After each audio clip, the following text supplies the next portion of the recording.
NBC4's Macy Jenkins continues our live team coverage right now in Santa Monica with more on the investigation. Macy.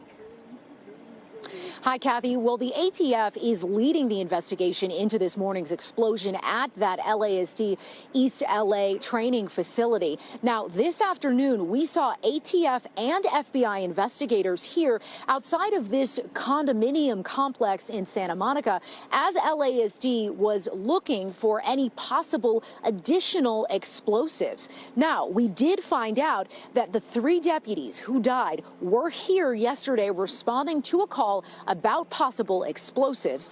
Now the question is, were those devices found here connected to this morning's explosion? ATF agents investigating Friday morning's explosion that killed 3 LA County Sheriff's deputies. NBC4 Investigates has learned from several people familiar with the case that bomb squad deputies were examining several possibly explosive items in the department's East LA parking lot when one of them exploded.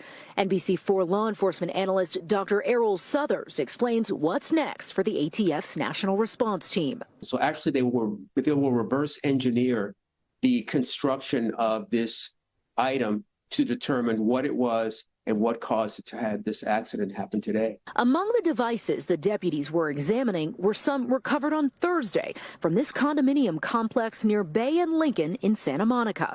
LASD confirming tonight that the 3 deputies who died responded to the building Thursday afternoon to assist Santa Monica PD after they got a call about multiple hand grenades spotted in an underground storage unit.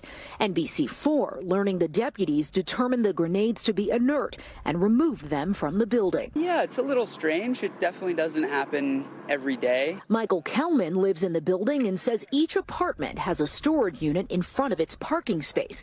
He explains what an LASD homicide detective told him about the woman who made the discovery. Possibly it was hidden in a corner and it sort of fell. They were in a bag and she unzipped the bag and found them. Roommates Alex Craig and Marco Vaccaro spent all day away from their unit after Santa Monica PD evacuated the building's 15 apartments. It's crazy, yeah, and I think we're just waiting to hear more information about what exactly this was. I feel safe now.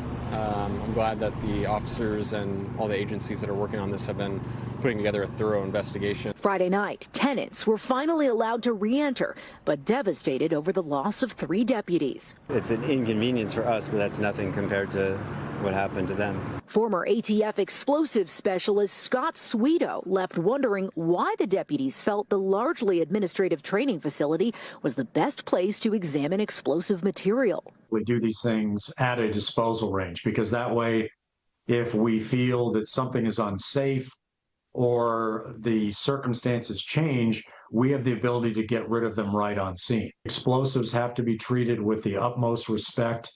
They are inherently dangerous. And because of that, you have really rigorous safety protocols to follow.